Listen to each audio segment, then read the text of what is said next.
14 اور 15 شعبان کی درمیانی رات، جس کو ہمارے ہاں عام طور سے شب برات کہا جاتا ہے، اس کے بھی کچھ احکام ہیں۔ یہ ایک ایسی رات ہے جس کی فضیلت متعدد روایات سے ثابت ہے، اور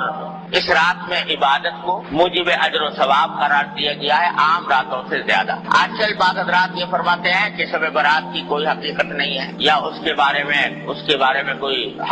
صحیح حدیث سے ثابت نہیں ہے۔ یہ بات درست نہیں۔ حقیقت میں شب برات کی فضیلت 17 صحابہ کرام رضی اللہ تعالیٰ عنہما سے روایت ہے، 17 صحابہ کرام سے، انہوں نے نبی کریم صلی اللہ علیہ وسلم کی طرف سے یہ بیان فرمایا کہ اس رات میں عبادت کرنا فضیلت رکھتا ہے۔ ان میں سے بات روایتیں صنعت کے اعتبار سے کچھ کمزور بھی ہیں، لیکن مجموعہ ان تمام روایتوں کا 17 روایتوں کا یہ بے اصل اور بے بنیاد نہیں۔ اس لیے علماء محققین کا کہنا یہی ہے کہ شب برات یعنی 14 اور 15 کی درمیانی شب یہ خصوصی فضیلت رکھتی ہے، اور اس میں عبادت کا اہتمام کرنا، نمازوں وغیرہ کا، نفلی نمازوں کا، یہ مسلمانوں کو اس کا اہتمام کرنا چاہیے۔ اور اس میں بعض روایتوں سے معلوم ہوتا ہے کہ اللہ تبارک و تعالیٰ کا منادی اس رات میں آواز لگاتا ہے کہ الا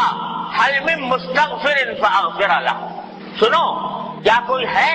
جو اپنے گناہوں کی مغفرت مانگنے والا ہو اور میں اس کی مغفرت کروں۔ حل من مبتلا فاعافیہ، ہے کوئی مبتلا مصیبت، مشکلوں میں مبتلا، جس کی مصیبت کو میں عافیت سے تبدیل کروں۔ یہ ساری رات اللہ تبارک و تعالیٰ کی طرف سے اعلان ہوتا رہے۔ لہذا اس رات میں جاگنا اور عبادت کرنا یہ عام راتوں سے زیادہ فضیلت کا سبب ہے۔ دعائیں کرنا بشرطے کہ وہ عبادت اسی طرح کی جائے جس طرح جناب نبی کریم سرور دو عالم صلی اللہ علیہ وسلم نے فرمائی، اس میں بھی اپنی طرف سے کوئی اضافہ نہ ہو۔ جیسا ابھی میں نے بتایا، مثالیں دی آپ کو کہ اپنی طرف سے اضافہ کوئی شریعت میں مقبول نہیں۔ کل محدث بدعہ وکل بدعۃ ضلالہ، ہر نئی بات جو انسان دین میں پیدا کرے وہ بدعت ہے، اور ہر بدعت گمراہی۔ تو شیطان تو انسان کے پیچھے لگا ہوا ہی ہے، اسے دیکھا کہ یہ رات فضیلت والی آنے والی ہے، تو اس فضیلت والی رات میں مسلمان متوجہ ہوں گے، اللہ تعالیٰ کی طرف رجوع کریں گے، عبادتیں کریں گے، دعائیں مانگیں گے، تو میرا تو گھاٹا ہو گیا۔ لہذا اس نے ایسے ایسے طریقے ایجاد کروا دیے کہ لوگ جو ہے عبادت سے ہٹ کر ان طریقوں میں لگ جائیں، اور ان کی وجہ سے اس رات سے جو فائدہ اٹھایا جا سکتا تھا وہ نہ اٹھاتا۔ کیا طریقے گڑھ لیے کہ بھائی نماز پڑھو یا نہ پڑھو، شب برات کا حلوہ ضرور پکاؤ، وہ نماز پڑھو یا نہ پڑھو، عبادت کرو یا نہ کرو، لیکن حلوہ پکانا ضروری۔ فرض اگر کوئی نہ پکائے تو قابل ملامت لے بھائی اس کے گھر تو شب برات کا حلوہ بھی نہیں پکتا، یہ بڑا وہابی ہے، یہ جو ہے ایسا کنجوس ہے، بخیل ہے کہ اس کے گھر میں حلوہ ہی نہیں پکتا۔ اب کوئی خدا کا بندہ پوچھے کہ بھائی حلوے کا کہیں ذکر قرآن میں، حدیث میں، صحابہ کرام کے تعامل میں کہیں ہے کہ بھائی شب برات کے دن حلوہ پکنا چاہیے؟ نہ قرآن میں اللہ تعالیٰ نے فرمایا، نہ نبی کریم صلی اللہ علیہ وسلم نے ارشاد فرمایا، نہ صحابہ کرام کے عمل میں کہیں اس کا کوئی دور دور کوئی نشان نظر آتا ہے، مگر یہ حیاتی بات اور اس کو فرض اور واجب سے زیادہ ضروری قرار دے۔ کوئی پوچھے بھائی حلوہ نہ پکاؤ یہ بدعت ہے، ارے بھائی حلوہ پکانے میں کیا ہے، حلوہ کوئی حرام چیز ہے؟ تو یہ جواب، ارے بھائی حلوہ حرام کوئی چیز نہیں، روز پکاؤ، لیکن شب برات کو خاص طور پر حلوے کے لیے مخصوص کر لینا اور اس کو فرض قرار دینا اور واجب قرار دینا، کوئی نہ پکائے تو ملامت کرنا، یہ اپنی طرف سے دین میں اضافہ ہے جو اللہ تعالیٰ کو گوارا نہیں۔ تو ایک تو یہ شگوفہ چھوڑ دیا شیطان نے۔ دوسرا اس سے زیادہ خراب کہ بھائی شب برات میں آتش بازی ہونی چاہیے، الیاذ باللہ، اس میں لاکھوں روپیہ آگ میں جلا دیا آتش بازی کرنے سے۔ آتش بازی ہو رہی ہے اور آپ جانتے ہو کہ اس آتش بازی نے جانے کتنے بے گناہوں کی جان لی ہے۔ بوری بازار کراچی کا آج بھی گواہ ہے اسی شب برات کی آتش بازی کی ہلاکتوں کا گواہ ہے کہ کس طرح پورا کا پورا بازار جو ہے وہ نظر آتش ہو گیا، جل کر ختم ہو گیا۔ اب پھر بھی وہ بات ہے کہ نہ قرآن میں، نہ حدیث میں، نہ صحابہ کرام کے تعامل میں، نہ بزرگان دین کی وصیتوں میں کہیں بھی نہیں اپنی طرف سے شب برات کے ساتھ آتش بازی کا شگوفہ چھوڑ یہ شیطان۔ حلوہ پکانا تو چلو بھائی عام دنوں میں جائز تھا، حلال تھا، یہ آتش بازی جو ہے تو عام دنوں میں بھی اس طرح آتش بازی کرنا کہ جس میں پیسے کا ضیاع ہو، جس میں جانے ضائع ہونے کا اندیشہ ہو، یہ تو عام دنوں بھی حرام ہے۔ تو اس مبارک رات میں جس میں اللہ تعالیٰ گناہوں کی مغفرت مانگنے کو فرما رہے ہیں، جس میں دعائیں مانگنے کو فرما رہے ہیں، اس میں یہ کام کرنا تو اتنی بڑی بری بات ہے کہ یہ چھوڑ دیں۔ تیسرا یہ کہ بھائی یہ راتیں جو ہوتی ہیں جس میں جاگنے کا حکم دیا گیا ہے عبادتوں کا، اس کا اصل طریقہ یہ ہے کہ آدمی براہ راست اپنے پروردگار کے ساتھ رابطہ اور رشتہ قائم کرے، تنہائی میں، خلوت میں اللہ تبارک و تعالیٰ کی بارگاہ میں حاضر ہو، وہ ہو اور اس کا اللہ ہو، اور وہ اس میں عبادت بھی کرے، سجدے بھی کرے، دعائیں بھی مانگے، تلاوت بھی کرے۔ جتنا آدمی خلوت میں، تنہائی میں اللہ تبارک و تعالیٰ کی عبادت کرے گا، اتنا ہی اللہ کے ساتھ مضبوط تعلق پیدا ہوگا، اتنا ہی اجر و ثواب ملے گا، اتنی دعائیں انشاءاللہ قبول ہوں گی۔ لیکن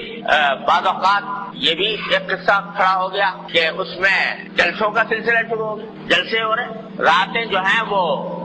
جلسے کی انتظامات ہی میں صرف ہو رہی، کھانے پک رہے ہیں، دیگیں چڑھ رہی ہیں، دعوتیں ہو رہی ہیں، تو نتیجہ یہ کہ وہ اوقات جن کا لمحہ لمحہ قیمتی تھا وہ جلسوں کے انتظامات میں صرف ہو رہا ہے، دیگیں چڑھ رہی ہیں، کھانا پک رہا ہے اور لوگ دعوتیں کر رہے ہیں۔ ارے بھائی، یہ اللہ نے رات عطا فرمائی ہے، یہ اس کا جتنا بھی حصہ موقع مل جائے، اچھا تو ہے کہ پوری رات پوری نہ ہو سکے، جتنا موقع مل جائے گوشہ تنہائی میں اپنے اللہ سے رابطہ قائم کرو، جیسا کہ نبی کریم سرور دو عالم صلی اللہ علیہ وسلم تو اس میں نمازیں، نفل نمازیں پڑھے، لمبی لمبی صورتیں اگر یاد ہیں وہ پڑھے، دعائیں کریں، مناجات مقبول دعائیں نبی کریم صلی اللہ علیہ وسلم کی دعائیں ہیں وہ کریں، اپنے ذات کی دعائیں کریں۔ آج پوری امت مسلمہ ایک عظیم آزمائش میں مبتلا ہے، اور ہمارا ملک خاص طور پر گھرا ہوا ہے، تمام چاروں طرف سے خطرات اور فتنوں میں گھرا ہوا ہے، اس کے لیے دعا کریں اور اللہ تبارک و تعالیٰ سے مانگیں۔ اس کام میں اس رات کو صرف کرنا چاہیے۔ اللہ تعالیٰ اپنے فضل و کرم سے ہم سب کو اس کی توفیق عطا فرمائے۔ اور بھائی اس کے بعد اگلے دن جو ہے یعنی 15 شعبان، اس کے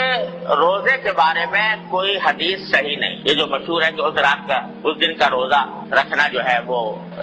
خاص طور پر اس دن کا روزہ، اس کے لیے جو حدیث آئی ہے وہ بہت کمزور، ضعیف ہے، قابل اعتبار نہیں۔ البتہ ابھی بات کر چکا ہوں کہ شعبان کے سارے ہی مہینے میں آپ روزے رکھا کرتے تھے، سارے مہینے کے اکثر ایام میں روزے رکھا کرتے تھے، لہٰذا وہ فضیلت جس طرح آج کے دن کو حاصل ہے اسی طرح کل کے دن کو بھی حاصل ہے، پرسوں کو بھی حاصل ہے، ترسوں کو بھی حاصل ہے، اور دنوں میں نہیں رکھ سکے اس دن رکھ لو۔ لیکن خاص طور سے 15 شعبان کے روزے کی نیت کو زیادہ فضیلت سمجھ کر روزہ رکھنا مناسب نہیں، لیکن سارے شعبان میں جب بھی موقع مل جائے رکھ دیا جائے۔ اس طرح اس شب برات کو، اس رات کو گزارنا چاہیے، اللہ تبارک و تعالیٰ سے دعائیں کرنی چاہیے۔ البتہ ایک بات اور سمجھ لیجئے، ایک روایت میں آتا ہے کہ اللہ تعالیٰ اس رات کے بارے میں بھی آتا ہے، شب قدر کے بارے میں بھی آتا ہے کہ اللہ تعالیٰ اس رات میں اتنے لوگوں کی مغفرت فرماتے ہیں جس میں قبیلے کلب کی بکریوں کے بال، آپ نے یہ فرمایا، قبیلہ کلب بہت بڑا قبیلہ تھا، ان میں بکریاں بہت ہوتی، ہر بکری کے جسم پہ بال بہت ہوتے، تو سارے قبیلے کی بکریوں کے بال جتنے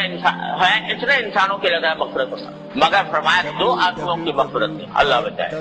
ایک وہ جو کسی مسلمان سے کینہ رکھتا ہو، کسی مسلمان، کینے کے معنی یہ کہ اس کی بدخواہی پر آمادہ ہو، بلا وجہ اس کو برا سمجھ کر اس کو تکلیف پہنچانے اور اس کو ذلیل کرنے کی فکر میں رہتا ہو، اللہ بچائے، ایک تو اس کے گناہ معاف نہیں ہوتے اس رات، اور ایک فرمایا وہ جو اپنے پاجامہ، شلوار، پتلون جو بھی پہنے ہوئے ہے اس کو ٹخنوں سے نیچے لٹکائے، اللہ بچائے، تو اس کے بارے میں بھی اس حدیث میں آتا ہے۔ لہذا اس کا اہتمام کرنا چاہیے، ہمیشہ ہی کرنا چاہیے کہ اللہ تعالیٰ کسی مسلمان کے خلاف دل میں کینہ رکھنے سے محفوظ رکھے۔ یہ چیز جو ہے اتنا بڑا گناہ ہے کہ اس رات میں بھی معاف۔ اسی طرح یہ بھائی آج کل بہت ابتلا ہے اس میں ٹخنوں سے نیچے لٹکانے کا، اللہ تعالیٰ ہر مسلمان کی حفاظت فرمائے۔ یہ حدیث میں فرمایا کہ یہ اصل میں تکبر کی علامت ہے، اور تکبر ایسی چیز ہے جو اللہ تبارک و تعالیٰ تکبر کو کسی قیمت پر برداشت نہیں کرتا۔ فرمایا الکبریاء ردائی فمن نازعتہ قسمت، او کما قال صلی اللہ علیہ وسلم، کہ بڑائی تو میری صفت ہے، میری چادر ہے، جو کوئی مجھ سے اس میں جگڑنا چاہے گا اس کی گردن توڑ دو۔ تو تکبر بہت خراب، اور یہ تکبر کے علاوہ اس واسطے اس سے حضور نے منع بھی فرمایا، اور اس جگہ پر خاص طور سے اس کا ذکر فرمایا۔ اس کا بھی بھائی ہر مسلمان، کیا اس میں فائدہ ہے کہ آدمی لٹکا لے، ٹخنوں کے لیے چلا جائے گا تو کیا فائدہ حاصل ہو جائے گا، کون سی دولت مل جائے گی، کون سی لذت حاصل ہو جائے گی، لیکن نبی کریم صلی اللہ علیہ وسلم کے حکم کی مخالفت ہوگی، اتنی بڑی وعید کا سامنا کرنا ہوگا۔ ہاں بھائی یہ بات بھی رہ گئی کہ شب برات میں قبرستان جانے کا مسئلہ. ایک مرتبہ ایک روایت میں آتا ہے کہ ساری حیات طیبہ میں رسول کریم صلی اللہ علیہ وسلم ایک روایت میں ہے، وہ سندن سے زیادہ مضبوط بھی نہیں ہے، لیکن بہرحال اس میں آتا ہے کہ آپ جنت البقیع تشریف لے گئے اور وہاں پر دعائیں فرمائیں، قبلہ رو ہو کر دعائیں فرمائیں. لیکن یہ ساری زندگی میں ایک ہی مرتبہ یہ واقعہ ہے، آگے پیچھے ہر سال جانے کا کوئی معمول نہیں تھا. لہذا اگر کوئی شخص جائے اس نیت سے کہ ایک مرتبہ حضور تشریف لے گا میں بھی چلا جاتا ہوں تو کوئی حرج نہیں، لیکن اس کو ایک مستقل سنت قرار دینا کہ ہر سال جانا ضروری ہے، یہ سمجھنا درست نہیں. اس طرح اگر کوئی شخص اگر جا کر اپنے مردوں کے حق میں دعائیں کرے، اپنے حق میں دعائیں کرے تو اس میں کوئی مذائقہ بھی نہیں. نہ موم بتی نہ اگربتی، سب ایمان کا نور چاہیے، موم بتیوں اگربتیوں کا نور. اللہ تبارک و تعالیٰ اپنے فضل و کرم سے، اپنی رحمت سے ہمیں اس راہ سے صحیح فائدہ اٹھانے کی توفیق عطا فرمائے اور اس میں اللہ تعالیٰ کی رحمتیں اور برکتیں جمع کرنے کی توفیق عطا فرمائے اور اپنے غضب اور اپنی ناراضی کے اسباب سے ہماری